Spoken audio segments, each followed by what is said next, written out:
Hi everyone, আমি সংঘমিত্রা।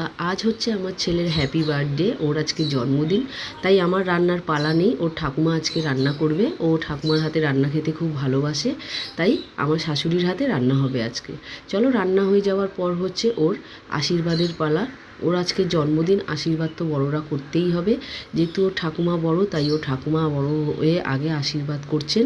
হ্যাঁ, তো তোমরা বন্ধুরা ওকে একটু আশীর্বাদ করো, যাতে ও জীবনে বড় হয়, অনেক ভালো থাকে, সুখে থাকে। তারপর ওর বাবা আশীর্বাদ করলো। দেখো আমার ছেলে তো হাসছে, এগুলো জানি না ও কেন হাসছে। আর এরপর চলে গেলাম আমি। দেখো আমার বেলা আমার ছেলে কীরকম বদমাইশি করছি, ইচ্ছা করে হাতটা জোর করে বসে আছে। ওর আজকে 16 বছর বয়স পূর্ণ হয়ে গেল। দেখো সেদিনকারের ছেলে একটুখানি নিয়ে এসেছিলাম হসপিটাল থেকে, আজকে কত বড় হয়ে গেল।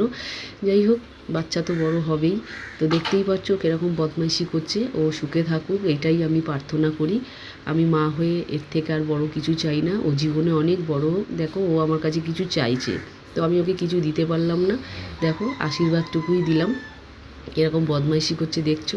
তারপর চলে এলো আমার একটা পিসি। কারণ পিসি এই পাশেই থাকে, ওকে ছোটোবেলা থেকে খুবই ভালোবাসে। আর ইয়ার কি করছে দেখতেই পাচ্ছ। আর ওর যা যা ভালোবাসা রান্না তাই তাই করে দিয়েছে আমার শাশুড়ি মা, দেখতেই পাচ্ছ।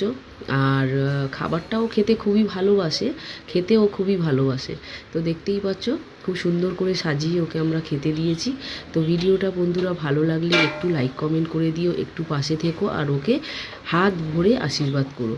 ভিডিওটা ভালো লাগলে লাইক কমেন্ট করে দিও বন্ধুরা। চলো টাটা, আবার পরের ভিডিও দেখা হচ্ছে।